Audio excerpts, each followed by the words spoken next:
Morning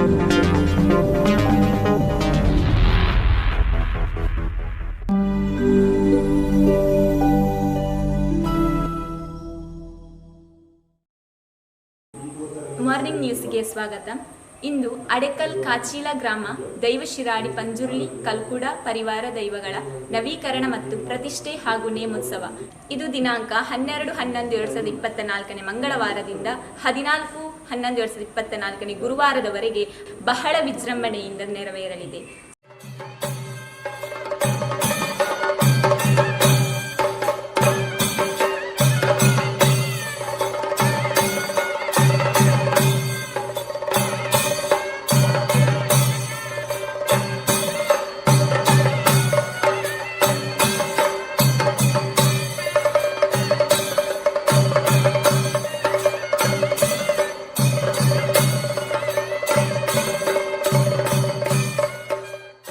ದೇವಸ್ಥಾನದ ಬಗ್ಗೆ ಒಂದಿಷ್ಟು ವಿಚಾರಗಳನ್ನು ನಾವು ತಿಳಿದುಕೊಳ್ಳೋಣ. ಸರ್ ನಮಸ್ತೆ. ಸರ್ ತಮ್ಮ ಹೆಸರು? ವಿನೋದ್. ಸರ್ 3 ದಿವಸಗಳ ಕಾಲ ಬಹಳ ವಿಜೃಂಭಣೆಯಿಂದ ಪ್ರತಿಷ್ಠೆ, ನವೀಕರಣ ಹಾಗೆ ನೇಮೋತ್ಸವ ನಡೀತಾ ಉಂಟು. ಸೊ ಈ ಒಂದು ದೇವಸ್ಥಾನದ ಬಗ್ಗೆ ಹಿನ್ನೆಲೆಯನ್ನು ಹೇಳುವುದಾದ್ರೆ ನೀವೇನು ಹೇಳ್ತೀರಿ? ಮೊನ್ನೆ ಪ್ರಶ್ನೆ ಚಿಂತನೆಯಲ್ಲಿ ನೋಟದಲ್ಲಿ ಬಂದಂತಹ ವಿಚಾರ, ಹಾಗೆ ದೈವಜ್ಞರು ನಮಗೆ ತಿಳಿಸಿಕೊಟ್ಟಂತಹ ವಿಚಾರದಲ್ಲಿ ನಾವೀಗ ಜೀರ್ಣೋದ್ಧಾರ ಮಾಡಿ ದೈವಗಳ ಇಂದಿನಿಂದ ಒಂದು 4 ದಿವಸದವರೆಗೆ ಪ್ರತಿಷ್ಠೆ ಹಾಗೂ ನೇಮೋತ್ಸವ ಈ ಕೆಲಸದಲ್ಲಿ ನಮ್ಮ ಊರಿನ ಎಲ್ಲ ಹಿರಿಯರಂತ ಅಲ್ಲ, ಎಲ್ಲ ಸೇರಿ ಒಟ್ಟು ಸೇರಿ ನಾವೀಗ ನವೀಕರಣ ಮಾಡಿ ಪುನಃ ಪ್ರತಿಷ್ಠೆ ಮಾಡುತ್ತಾ ಬಂದಿದ್ದೇವೆ. ಇಂದು ಈಗ 12 ಸಾಯಂಕಾಲ 6 ಗಂಟೆಗೆ ಸರಿಯಾಗಿ ತಂತಿಯವರೆಯರಿಂದ ಪೂಜಾ ವಿಧಿವಿಧಾನಗಳೆಲ್ಲ ನಡೆದು ನಾಳೆ ರಾತ್ರಿ ಮಧ್ಯಾಹ್ನ ಪ್ರತಿಷ್ಠೆಗೊಂಡು ರಾತ್ರಿ ದೈವಗಳ ನೇಮೋತ್ಸವ ನಡೀತಾ ಇದೆ. ನಾಳಿದ್ದು ನಮಗೆ ಗ್ರಾಮದ ಪ್ರಧಾನ ದೈವ ಶಿರಾಡಿ ದೈವದ ನೇಮೋತ್ಸವ ಬೆಳಿಗ್ಗೆ 8 ಗಂಟೆಯಿಂದ ಶುರುವಾದರೆ ಮಧ್ಯಾಹ್ನ ಒಂದು 3 ಗಂಟೆಯವರೆಗೆ ಇಂದಿನಿಂದ ನಾಳ್ದುವರೆಗೆ ನಡೆಯುವಂಥ ದೈವಗಳ ಕಾರ್ಯ ನೇಮೋತ್ಸವ ಎಲ್ಲ ನಡೆಯಲಿಕ್ಕಿದೆ.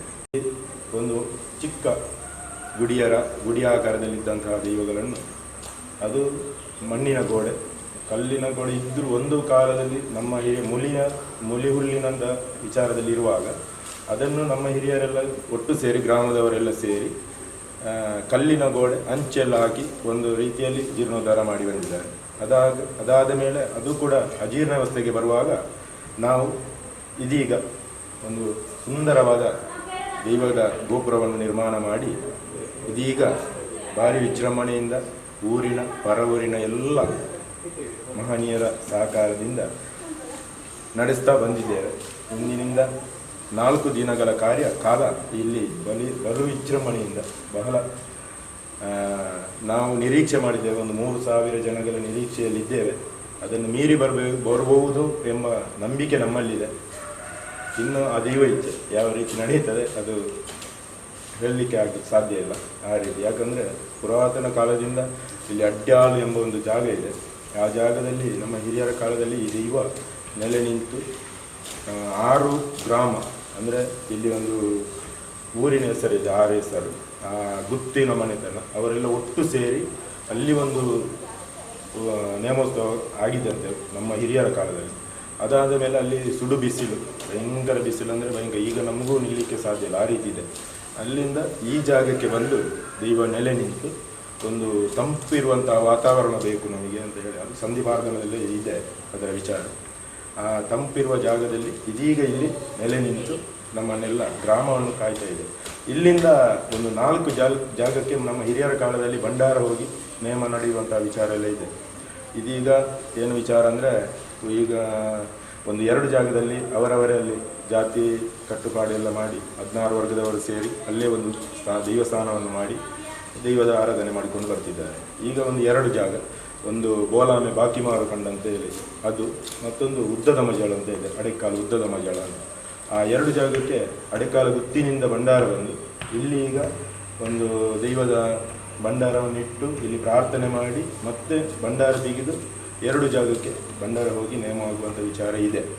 ಇದೀಗ ಸದ್ಯದಲ್ಲಿ ನಡೆಯುವಂಥ ವಿಚಾರ.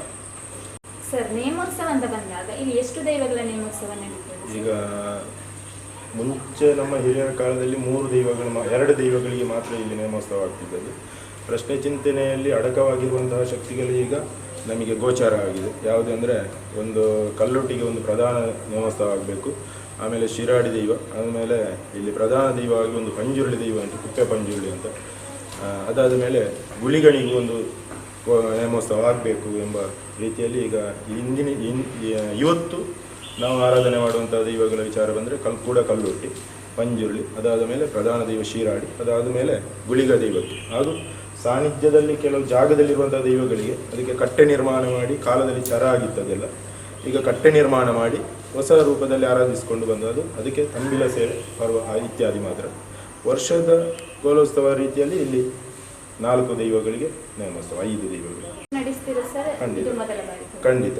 ನಮ್ಮ ಹಿರಿಯಾಗಲ ಕಾಲದಲ್ಲಿ ಹಿರಿಯರೆಲ್ಲ ಇದ್ದುಕೊಂಡು ವರ್ಷ ಇಲ್ಲಿ ಮೊದಲಾಗಿ ನಾವು ಬೋಲಮೆ ಬಾಕಿ ಮಾರಿಕೊಂಡಂತಂದು ಅಲ್ಲಿ ಇಲ್ಲಿಂದ ಭಂಡಾರ ಹೋಗಿ ಅಲ್ಲಿ ನೇಮ ಆಗ್ತದೆ. ನಾವು ಈಗ ಡಿಸೆಂಬರು ಹೂವೆ ಹುಣ್ಣಿಮೆ ಅದರ ಹೊತ್ತಿಗೆ, ಅದಾದ ಮೇಲೆ ಮಾರ್ಚ್ ತಿಂಗಳಲ್ಲಿ ಅಡಿಕಲ್ ಉದ್ದಮಜಲ್ ಅಂತ ಹೇಳಿದೆ, ಅಲ್ಲಿ 14ಕ್ಕೆ ಕೊನೆ ಮುಹೂರ್ತ ಮಾಡಿ ಕೋಳಿಗುಂಟ ಹಾಕಿ 5 ದಿನ ಆದಮೇಲೆ ನಾವು ಇಲ್ಲಿಂದ ಭಂಡಾರ ತೆಗೆದುಕೊಂಡು ಹೋಗಿ ಅಲ್ಲಿ ನೇಮ ಮಾಡ್ತೇವೆ. ಆಮೇಲೆ ಏಪ್ರಿಲಲ್ಲಿ ಸಂಕ್ರಮಣಕ್ಕೆ ಇಲ್ಲಿ ಮುಹೂರ್ತ ಕೈಲ ಕಡ್ದು ಗೊನೆ ಕಡ್ದು 3 ದಿನದ್ದು ಅಂಕಾಯನೆಲ್ಲ ನಡೆದು ಆದಮೇಲೆ ಭಂಡಾರ ಬಂದು ನೇಮ ಆಗುವಂಥ ವಿಚಾರ.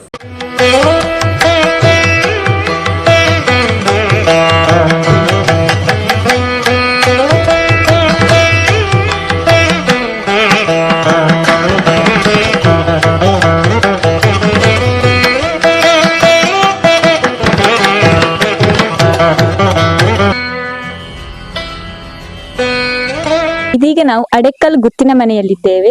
ಹಾಗಾದ್ರೆ ಈ ಒಂದು ಅಡೆಕ್ಕಲ್ ಗುತ್ತಿನ ಮನೆಯ ವಿಶೇಷತೆ ಏನು ಎಂಬುದನ್ನು ನಾವೀಗ ಇವರಿಂದ ಕೇಳಿ ತಿಳಿಯೋಣ. ಸರ್, ಅಡೆಕ್ಕಲ್ ಗುತ್ತಿನ ಮನೆ ಅಂದ್ರೆ ಸಾಧಾರಣ 100-150 ವರ್ಷಗಳ ಇತಿಹಾಸ ಇರುವಂತಹ ಒಂದು ಮನೆ. ಇದರಲ್ಲಿ ನಮ್ಮ ಗ್ರಾಮ ದೈವಗಳ ಎಲ್ಲ ದೈವ ಭಂಡಾರವನ್ನು ಇಲ್ಲಿಟ್ಟು ಗುತ್ತಿನವರು ಬಂದು ನಮಗೆ ಭಂಡಾರ ತೆಗೆಯುವಂತಹ ಸಮಯದಲ್ಲಿ ಅವರು ಇದ್ದು ಅವರ ಮುಖೇನ ಇಲ್ಲಿ ಭಂಡಾರ ಎಳೆಯುವಂತ ಎಲ್ಲ ಹಿರಿಯರ ಕಾಲದಿಂದಲೇ ಇದ್ದಂತಹ ವಿಚಾರ. ಇದೀಗ ಕಾಚಿಲ ಮೂಲ ಸ್ಥಾನದಲ್ಲಿ ಜೀರ್ಣೋದ್ಧಾರಗೊಂಡು ಇವತ್ತು ಇಲ್ಲಿ ಕೂಡ ದೈವಗಳ ಪ್ರತಿಷ್ಠೆ ಹಾಗೂ ಮನೆಯಲ್ಲಿ ಹೊಸತ್ತೊಂದು ಚಾವಡಿ ನಿರ್ಮಾಣ ಮಾಡಿ ದೈವಗಳನ್ನು ಮಂಚ ಪ್ರತಿಷ್ಠೆ ಮಾಡುವಂತಹ ವಿಚಾರ ಎಲ್ಲ ಇದೆ. ಮತ್ತೆ ಸಾಧಾರಣ ಎದುರು ಗದ್ದೆಗಳಿದ್ದೆ, ಒಂದು ಕಂಬಳ ಗದ್ದೆ ಮತ್ತೊಂದು ಹೂಕಾರ ಹಾಕುವಂತ ಒಂದು ಗದ್ದೆ ಇದೆ. ಇದೆಲ್ಲ ದೈವಗಳ ಈ ಗುತ್ತಿನ ಮನೆಗೆ ಸಂಬಂಧಪಟ್ಟಂತಹ 3-4 ಗದ್ದೆಗಳು. ಇದೀಗ ನಾಗ ಸಾನ್ನಿಧ್ಯ ಇದೆ, ಮತ್ತೆ ಅದರಲ್ಲಿ ರಕ್ತೇಶ್ವರಿ ದೈವ, ಅದೆಲ್ಲ ಕಾಲದಲ್ಲಿ ಚರ ಆಗಿದ್ದಂತಹ ಶಕ್ತಿಗಳನ್ನು ಇದೀಗ ಅವರು ಗುತ್ತಿನ ಮನೆಯವರು ಹಾಗೂ ಗುತ್ತಿನ ಮನೆಯವರೇ ಇದ್ದು ನಮ್ಮನ್ನೆಲ್ಲ ಸೇರಿಸಿ ಇಲ್ಲಿ ಜೀರ್ಣೋದ್ಧಾರ ಮಾಡಿದಂತ ವಿಚಾರಗಳಿದೆ. ಮತ್ತೆ ಈಗ ನಮ್ಮ ಈ ಗುತ್ತಿನ ಮನೆಯಲ್ಲಿ ಸುಮಂತ್ ಶೆಟ್ಟಿ ಅಂತ ಅವರು ಮಂಗಳೂರಿನಲ್ಲಿ ಖ್ಯಾತ ವೈದ್ಯರಾಗಿರುವಂತಹ ಸುಮಂತ್ ಶೆಟ್ಟಿ ಅಡೆಕಾಲ ಗುತ್ತು, ಇವರು ಗುತ್ತಿನ ಯಜಮಾನರಾಗಿದ್ದು ಅವರ ಇರುವಿಕೆಯಲ್ಲಿ ನಾವೀಗ 2-3 ಜಾಗದಲ್ಲಿ ದೈವಗಳ ನೇಮೋತ್ಸವವನ್ನು ನಡೆಸ್ತಾ ಬಂದಿದ್ದೇವೆ. ಅವರು ಹಿರಿಯರಾದಿ ಕಾಲದಿಂದಲೂ ಇಲ್ಲಿ ಗುತ್ತಿನವರು ಇದ್ದು ಇದೀಗ ಅವರು ಉದ್ಯೋಗ ನಿಮಿತ್ತವಾಗಿ ಬೇರೆ ಬೇರೆ ಸ್ಥಳದಲ್ಲಿ ಇದ್ರು ಈ ಗುತ್ತಿನ ಮನೆಯನ್ನು ಗುತ್ತಿನ ವಿಶೇಷತೆಯನ್ನು ಖಂಡಿತವಾಗಿ ಉಳಿಸಿಕೊಂಡು ಬಂದಿದ್ದಾರೆ. ಇದೀಗ ಇವತ್ತಿನಿಂದ 4 ದಿನವರೆಗೆ ಇಲ್ಲಿ ಕೂಡ ದೈವಗಳ ಪ್ರತಿಷ್ಠೆ ನೇಮೋತ್ಸವದೊಂದು ಭಂಡಾರ ಇಳಿದು ಹೋಗುವಂತಹ ವಿಚಾರ ಎಲ್ಲ ನಡೀತಾ ಇದೆ. ಓಕೆ ಸರ್, ಧನ್ಯವಾದ ಸರ್.